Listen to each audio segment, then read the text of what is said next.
Saudi अरब, पाकिस्तान और तुर्की के दरमियान तारीखी मुश्तरका दिफाई मुआहिदा हुआ है जो मशरक़ वस्ता का मंजरनामा बदल देगा। मशरक़ वस्ता में नए सिक्योरिटी ब्लॉक ने चालाक और मक्कार दुश्मन की अलबत्ता नींदें भी उड़ा दी हैं। पाकिस्तान का किरदार डेफिनेटली इंतहाई नुमायाँ हो चुका है और ये एक नए दौर का आगाज़ भी है। सऊदी अरब, पाकिस्तान और तुर्की के दरमियान तारीखी मुश्तरका दिफाई मुआहिदा महज एक कागज़ी कार्रवाई नहीं है, बल्कि ये एक जामे, मजबूत और कसीरुल-जिहती दिफाई इंतज़ाम है कि जिसका मकसद तीनों मुस्लिम ममालिक की मुश्तरका दिफाई सलाहियतों को यकजा करना है। इसमें डेफिनेटली दिफाई पैदावार है, टेक्नोलॉजी की मुंतकली है, मुश्तरका सिक्योरिटी गारंटी और इंटेलिजेंस की सतह पर भी मुकम्मल ताउन शामिल है। ये एक ऐसा मजबूत फ्रेमवर्क है जो तीनों ममालिक के दिफा को नाकाबिल तस्खीर बना देगा। एक तरफ तुर्की है जिसके पास जदीद तरीन दिफाई सनअत, ड्रोन टेक्नोलॉजी और 5th जनरेशन के जदीद हथियार हैं। उसके साथ साथ पाकिस्तान है इसमें जो कि जंग लड़ने का फ़र्स्ट हैंड एक्सपीरियंस रखता है और सालों पर मुहित जंग लड़ी है, इंगेज किया है और उसमें हमने अल्हम्दुलिल्लाह फ़तह भी हासिल की है, जिसकी ताज़ा मिसाल आपके सामने मार्का हक़ की है। और तीसरी तरफ आपको पता है कि एक बहुत बड़ी, आप कह लीजिए कि फ़ाइनेंस का एक सहूलत है और एक ऐसी सहूलत है कि जहाँ से हमारी मजहबी वाबस्तगी भी है, नज़रियाती वाबस्तगी भी है, जिसका हम बारहा इजहार भी करते हैं। और वहीं साथ ही साथ दुनिया की तेल की सप्लाई को लेकर एक ऐसा क्रूशल मुल्क है जो दुनिया के लिए बहुत ज़रूरी है, अमेरिका के लिए भी उतना ही ज़रूरी है, चीन, रशिया के लिए भी उतना ही ज़रूरी है, ईरान भी इस हकीकत से इनकारी नहीं हो सकता। तो ये जो एक 3 मुल्कों का इस वक्त आप कह लीजिए मुआहिदा है, इसमें आइंदा आने वाले दिनों में आपको कुवैत भी आता हुआ नज़र आएगा, कतर भी है और इनडायरेक्टली बहुत सारी चीज़ें इस वक्त चल भी रही हैं। ये बहुत इंपॉर्टेंट एलिमेंट है क्योंकि जाहिर है तुर्की को कुछ रियलिटी चेक मिला है इस ईरान अमेरिका लड़ाई के बीच। सऊदीया को भी कुछ मामलात वाज़े हो गए हैं, कुछ हकीकतें आश्कार हो गई हैं। दूसरी तरफ हौसियों का चैलेंज जहां एक सऊदीया के लिए एक मसला है, तो ये इस वक्त चीज़ें चेंज हो रही हैं। ये एक नई, आप कह लीजिए, जहत है, नई एक सिमत है, नया पहलू है और इसमें पाकिस्तान जो है वो नई अलाइनमेंट्स भी कर रहा है, सिक्योरिटी गारंटीज़ भी दे रहा है, चीज़ों को आगे लेकर चलने की कोशिश भी कर रहा है। इसमें सिक्योरिटी भी शामिल है, डिप्लोमेसी भी शामिल है।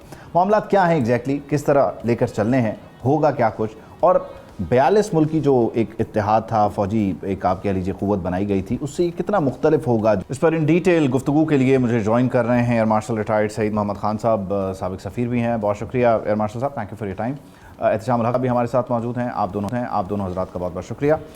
मैं खान साहब बुनियादी तौर पे आपसे ये जानना चाहता हूँ एग्जैक्टली कि ये पाकिस्तान सऊदीया ऑलरेडी एग्जिस्ट कर रहा था, जो हमारा पैक्ट था, अब इसमें तुर्की का शामिल होना और कुवैत से मुतालिक भी डेफिनेटली जो आज से 2 हफ्ते 3 हफ्ते पहले तक की खबरें रही हैं, आप समझते हैं कि ये वक्त की अहम ज़रूरत है और इसकी जो टाइमिंग है ये राइट मैसेजिंग कर रही है, सबको बता रही है कि दुनिया की जो वो ताकतें जो लड़ना भी जानती हैं, हथियार बनाना भी जानती हैं, वो अलाइंड हैं और वो क्या करने के लिए अलाइंड हैं, उनका मकसद डिफेंस है, लेकिन अगर कुछ और होता है तो उसका जवाब देने की भी भरपूर सलाहियत रखते हैं। मैसेज क्लियर है और आप समझते हैं कंसीव हो रहा है? पहले तो आप कि आपने आज अपने प्रोग्राम इनवाइट किया। देखिए, ये जो 4 महीने की जंग है, 2-3 चीजें गल्फ कंट्रीज को बहुत क्लियरली समझा दी। पहली चीज तो ये है कि सब गल्फ कंट्रीज को ये अंदाजा हो गया है कि अमेरिका उनको full proof security cover provide नहीं कर सकता। दूसरी चीज जो उनको समझ में आ गई है वो ये है कि इस इलाके के अंदर जो इज़राइल है उसको एक हेजेमोन के तौर के ऊपर बनाया गया है और 1945 के बाद से इज़राइल जो है वो इस इलाके के अंदर किसी के साथ दोस्ती नहीं करना चाहता, बल्कि वो अब अपने ग्रेटर इज़राइल प्लान के ऊपर चल रहा है और दिन ब दिन अपने बॉर्डर्स को बढ़ाता चला जा रहा है। तीसरी चीज़ जो अब गल्फ कंट्रीज को समझ में आ रही है वो ये है कि अगर उन्होंने पीसफुल को एग्जिस्टेंस गल्फ में और वेस्ट एशिया में कर रखनी है तो उनको एक दूसरे के साथ अच्छे ताल्लुकात बनाने पड़ेंगे। सो मेरे ख्याल ये जो तीनों चीजें हैं, they weighing heavily on the Arab leadership. और अब सऊदी अरेबिया क्योंकि एक तरीके से गल्फ को भी और मुस्लिम वर्ल्ड को लीड करता है, तो वो अब अपने सारे हलीफों को अपने साथ मिला रहा है और दोबारा रीइटरेट कर रहे हैं हर एक को। एक तो बता रहे हैं कि ये मेरे हलीफ हैं और दूसरा उनके साथ जो उनके डिफेंस पैक्ट्स हैं उनको अपग्रेड कर रहे हैं। मेरे मेरे ख्याल में ये जो नीड इस वक्त सऊदी अरेबिया को महसूस हुई है वो इस वजह से हुई है कि पिछले 2 हफ्तों में उसके ऊपर अटैक हुआ है नॉर्थ से भी और साउथ से भी। और जो मुस्लिम कंट्रीज हैं उनके लिए बहुत मुश्किल होता जा रहा है बीच में अपने आप को न्यूट्रल रखना। सऊदी अरेबिया ने ये जो आज हम सुन रहे हैं कि ट्राइलेटरल एक एग्रीमेंट होना है, वो ये शो करता है कि पाकिस्तान के साथ जो उन्होंने SMDA किया था उसकी तजदीद होगी और तुर्की को इसके अंदर शामिल किया जाएगा। और ये जब तुर्की इसमें इक्वेशन में आ जाता है, एयर मार्शल साहब मैं आपकी इसी पॉइंट को एहतशाम हक साहब की तरफ लेके जाना चाह रहा हूँ कि जाहिर है कि ये जो तुर्की वाला फैक्टर है ये फिर वहाँ पे शाम का जो फ्रंट है उसको भी इनडायरेक्टली आप कह लीजिए कि इंगेज करता है। वहीं साथ ही साथ अगर एहतशाम साहब ये दुरुस्त होगा वैसे क्या कि अगर हम वो जो 42 मुल्कों वाला इत्तेहाद था वो जाहिर है वो किसी और तरफ था, कोई और मामला था, लेकिन इस तनाजुर में उस इत्तेहाद के साथ इस नई अलाइनमेंट को हम कंपेयर करें, अगर नहीं करें तो क्यों ना करें, क्या इसमें नया है और क्या मुख्तलिफ पाकिस्तान ऑफ़र कर रहा है? देखिए ये जो उबैद आपने बात की है ना तुर्किया की शाम के हवाले से, अभी देखें तो इस वक्त जो तब्दीली आई है शाम में, जो हुकूमत बनी है, जो लोग थे आपने देखा पुराने लोग वो अमेरिका और टर्की मिल के उनके साथ लड़ रहे थे और आपने देखा अहमद शरा की हुकूमत वहाँ पे बनी। तो प्रेसिडेंट ट्रंप बहुत खुश हैं, बल्कि एक सवाल के जवाब में तो किसी ने उनसे जवाब पूछा था कि इजराइल अपना आप F-35 क्यों दे रहे हैं अमेरिका को। उसने कहा तुम कौन होते हो पूछने वाले, मेरी मर्ज़ी, और जितना कोऑपरेशन तैयब अर्दोगान ने हमारे साथ किया है शाम में किसी ने नहीं किया। देखें पोस्ट वार सिनेरियो में मैं 2-3 चीज़ें आपको बड़ी अहम बता सकता हूँ जो मेरी तलात है उबैद। देखें ये जो एक सैफ अफ्रीकी माहदा होने जा रहा है, इस पे पिछले 4 महीने से शिद्दत के साथ काम हुआ। इसमें डिप्लोमेटिक सतह पे हुआ, सिक्योरिटी के सतह पे हुआ, हमारे नीचे से लेकर ऊपर लेवल के, इसी तरह टर्की के और सऊदी अरब के लोग जो है ना इसमें शामिल हैं। अभी ये 3 दिन का प्राइम मिनिस्टर का दौरा है, आज तो मुनीर साहब भी गए हुए हैं। सऊदी अरब, पाकिस्तान, इजिप्ट और टर्की वो एक अलहदा से है। अभी कुवैत भी किसी तरह शामिल हो गया है। टर्की के साथ हमारा मायदा ये जो होगा उस तरह का नहीं है जिस तरह के जी आप पे हमला, हम पे हमला, हम पे हमला, आप पे हमला, लेकिन ये एक बड़ा ग्रेटर कोऑपरेशन होगा इनका, बड़ा सिग्निफिकेंट इंटेलिजेंस में, और इसको नाम दिया गया रीजनल सिक्योरिटी अरेंजमेंट। ये ऐसा होगा कि इसमें वो कह रहे हैं कि पाकिस्तान की जो डिफेंस एक्सपोर्ट्स है ना सबसे ज़्यादा फ़ायदा हमें अब होगा। और ये अब दुनिया को समझ आई है कि ये छोटे हथियार जो है ना, अमेरिका देखा आपने जंग लड़ाई शुरू होगी P-61, अपने नायब वज़ीर दफ़ा को गालियाँ दे रहे हैं कि इन्होंने कहा है कि जी हमारे असला ख़त्म हो गया है, उधर से प्रेसिडेंट साहब उनसे नाराज़ हो रहे हैं। तो ये हमारी PF के नीचे जो 13 सब्सिडरी काम कर रही हैं, कहा जा रहा है कि इनके पास I don't know how should I put it up, पहले इतने ज़्यादा ऑर्डर्स हैं, अब इसके बाद कहा जा रहा है कि जी गोला बारूद के अलावा और बहुत से हथियार हैं जिनका मैं नाम नहीं ले सकता, वो जो है ना वो सऊदी अरब और वो अपना टर्की चाह रहे हैं, और इसमें जॉइंट वेंचर्स होगा और डिफेंस एक्सपोर्ट पाकिस्तान की बड़ी तेज़ी के साथ बढ़ेगी। जहाँ इन्वेस्टमेंट और होनी है वो भी होगी। अभी देखिए एक डायमेंशन अभी आपने एयर मार्शल साहब ने भी जिक्र किया, यमन वाला मामला। देखें 2 महाज बंद हुए हैं, लेबनान में हमास खामोश हो गया है, इधर आप देख लें अपना हिजबुल्ला, गज़ा में जो आप देख लें हमास जो है ना वो हथियार छोड़ने पर तैयार हो गए।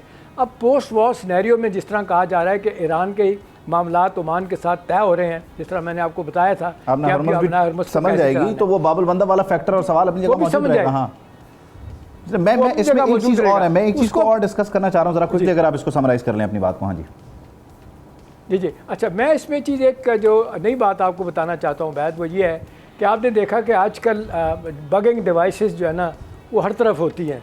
लैंगले जो अमेरिका का वो अदारा है जहाँ पे आप देख लें CIA का हेडक्वार्टर है, वहाँ से बैठ के इस वक्त मैं और आप जो बात कर रहे हैं शायद ये भी उन तक पहुँच रही है, हम अपने फ़ोन बंद करके भी बैठे उन तक पहुँच रही है।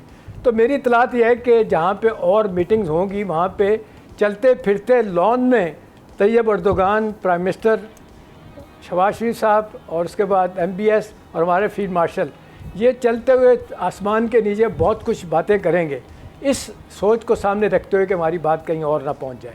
तो देखें अब ये तो बात तय हो गई है कि अब मुस्लिम दुनिया को एहसास हो गया कि जो अकेले रह आपने ये बात की वो मुझे कुछ मरी की भी मुलाकातें याद आ गई। खैर मैं एयर मार्शल साहब आपकी तरफ वापस आते हुए तुर्की को ये एहसास हुआ है गालिबन विद टाइम कि जो उसकी अलाइनमेंट है, तुर्की एक ऐसे ट्रिकी बेल्ट पे है कि वो इधर भी है और उधर भी है। तो तुर्की को एक नया अलाइंस चाहिए, एक नई अलाइनमेंट चाहिए, और उसका नेचुरल अलाइंस उसको विद टाइम ये रियलाइज़ हुआ है कि वो इस खित्ते की तरफ है और इस नज़रिए के साथ मिलकर बनता है, और वो एंटी इसराइल सेंटिमेंट पर खड़ा है। वो डेफिनेटली इस्लाम के नुक्ता नज़र से एक मजबूत इत्तेहाद बना सकता है। ये भी एक बहुत बड़ी वजह रही है उसको इस तरफ तेज़ कदमों से चलाने में। बिल्कुल आप सही फरमा रहे हैं। देखिए, जब भी ये जंग ख़त्म होगी, इस इलाके में ईरान जो है वो एक बहुत पावरफुल मिडिल ताकत के तौर पे उभरेगा, क्योंकि उसने इस 4 महीने की जंग में ये शो कर दिया है कि उसके अंदर political as well as military capability हासिल है कि वो दुनिया की जो सोल सुपर पावर है उसके खिलाफ भी खड़ा हो सकता है। इसीलिए आप देख रहे हैं कि गल्फ कंट्रीज जो हैं वो एक रीजनल अलायंस की तरफ बढ़ रही हैं, और वो रीजनल अलायंस बेसिकली इसलिए है कि दोनों तरफ मैसेजेस गल्फ कंट्रीज देना चाहती हैं। एक तो अमेरिका को देना चाहती हैं कि जी कि हम एक alternate source of military power इस इलाके में बनाना चाह रहे हैं ताकि हम पीसफुल को एग्जिस्टेंस कर सकें, क्योंकि हम आपसे इतने खुश नहीं हैं। 1 नंबर 2 ये जो है ना वो ईरान को भी मैसेज देना चाह रहे हैं कि एक दूसरी साइड के ऊपर अगर ईरान ने एक ख़ास हद से आगे बढ़ने की कोशिश की तो जो अरब ममालिक हैं वो इकट्ठे खड़े हुए हैं and they can also give Iran a tough time. So मेरे ख्याल में ये जो सारी जो डेवलपमेंट्स हो रही हैं ये बड़ी हेल्दी डेवलपमेंट्स हो रही हैं। जिस तरह एहतशाम साहब ने भी फरमाया, पाकिस्तान का इस सारे सिस्टम के अंदर या इस सारे जो इवॉल्वमेंट हो रही है उसके अंदर बहुत कलीदी किरदार होगा। लेकिन हमें 2 चीज़ों का बहुत ख्याल रखना होगा कि देखिए, एक तो हम किसी चीज़ का इतना डोमिनेट यानी कि इंटेग्रल हिस्सा ना बने कि दूसरों की जंग जो है वो हमारी जंग बन जाए। 1 नंबर 2 ये है कि जो इस पाकिस्तान जो है वो हमेशा मुस्लिम इत्तेहाद की बात करता रहा है, और इसीलिए जिस तरह आपने अपने इंट्रोडक्शन में बताया कि इंडियंस परेशान। अभी जैसे जैसे देखिए, कुवैत ने हमारे साथ एक डिफेंस कोऑपरेशन की डील की है। अभी चंद दिनों पहले 3-4 दिन पहले सोमालिया ने पाकिस्तान एयरफोर्स के साथ एक डिफेंस कोऑपरेशन की डील की है। इसी तरह कतर जो है वो हमारे साथ डिफेंस कोऑपरेशन करना चाहते हैं। तो जब वहाँ जो डिफेंस ट्रेनिंग जो है वो एक बहुत बड़ी एक्सपोर्ट एलिमेंट होगा। बहुत शुक्रिया आप दोनों हज़रात, एयर मार्शल साहब, एहतशाम साहब, आप दोनों हज़रात का बहुत शुक्रिया। सब्सक्राइब करें और बेल दबाएं ताकि कोई खबर रह न जाए।